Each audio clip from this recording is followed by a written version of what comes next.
Salut et bienvenue dans cette nouvelle formation consacrée à l'apprentissage du langage JavaScript. Donc, dans cette vidéo, nous allons faire des comparaisons des concepts de programmation. Donc, on a le langage interprété vs le langage compilé. Qu'est-ce que c'est? Un langage interprété, c'est un langage qui est exécuté ligne par ligne par l'éditeur de code. Un langage compilé, on est obligé de le compiler avec une machine virtuelle avant de pouvoir afficher les informations. Donc nous allons voir ça plus en détail dans le code. On vient sur notre éditeur de test. Donc on voit qu'on a un fichier déjà présent JavaScript. Donc on va faire console.log ici pour pouvoir afficher une information. Donc hello les gens. Donc cette information, on verra qu'on pourra l'afficher directement puisque le code est directement interprété par le terminal, le code source. Donc si je fais node, puisque on est node, et je mets main.js et j'affiche j'ai hello les gens. Donc le code est interprété sans que j'ai à compiler le code. Maintenant, on va utiliser un autre langage qui est compilé pour pouvoir faire la comparaison. Donc je vais créer un fichier que je vais appeler main.java. Donc un fichier Java. D'accord. Donc je vais créer une classe. Ensuite main. Et je vais mettre une visibilité publique. Donc le but c'est pas de comprendre Java, mais de juste servir de Java pour pouvoir atteindre notre cible d'explication. Donc statique. Donc, on va mettre void pour la fonction main comme ça. Ensuite on va mettre rapidement. Maintenant on va mettre l'argument. Voilà.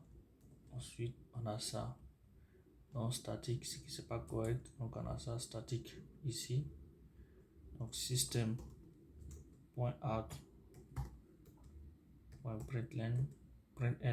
Donc ici on va mettre hello et hello les gens. Donc pour pouvoir afficher ça, il faut que je compile d'abord ce code là. Alors pour compiler, je vais mettre dans mon terminal Java compile et je vais mettre main.java comme ça. Donc remarquez bien ici, lorsque je vais lancer cette commande là, il va créer un nouveau fichier de compilation d'abord. Donc on voit le fichier main.class. Donc si on rentre à l'intérieur de ce fichier là, on verra que c'est un fichier, une compilation, c'est un fichier qui est compilé à partir de ce fichier qui est là. Donc une fois que j'ai fait la compilation, je vais afficher maintenant le résultat. Java main comme ça et je lance. J'ai hello les gens. Voilà. Donc pour le langage compilé, nous sommes obligés de passer par une phase de compilation d'abord et avant de pouvoir exécuter. L'inconvénient c'est que si j'enlève ça, d'accord, et que je exécute Java main, j'ai hello les gens. Pourtant j'ai déjà changé. Il faut passer par une phase de compilation d'abord pour que pour que ça puisse être pris en compte. Donc si je mets java main.java et que je compile à nouveau et que je lance maintenant, donc j'ai hello. Donc il faut passer par une phase de compilation, tandis que le JavaScript ici, dès que je change une information, j'ai que juste à lancer la commande node main.js, automatiquement j'ai l'information. C'est ça la différence entre un langage compilé et un langage interprété. Maintenant je vais juste supprimer ça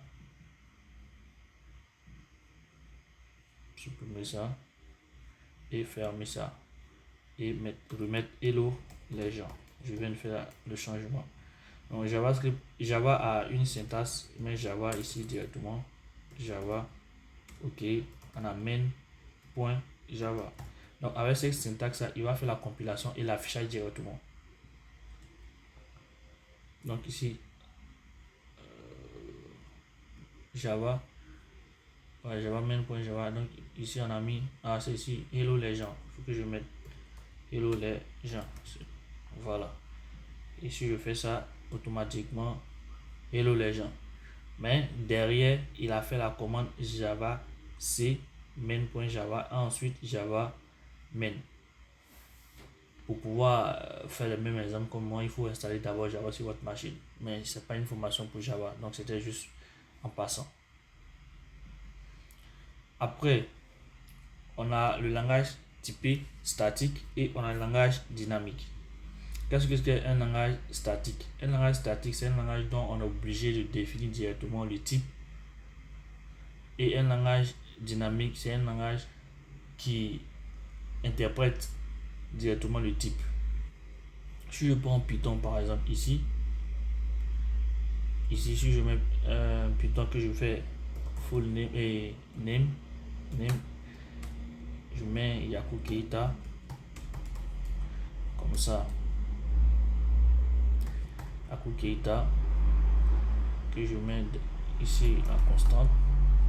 Si j'affiche le type console.log de type of the name, on verra que le name, il dit quoi? Name est ici, bon après c'est name. Ici je fais console.log, ici j'affiche node.main.js pour avoir le type. Donc le type est string, d'accord? Le type est string. Tandis que Java ici je vais juste mettre en évidence. Je vais mettre en évidence. Ok.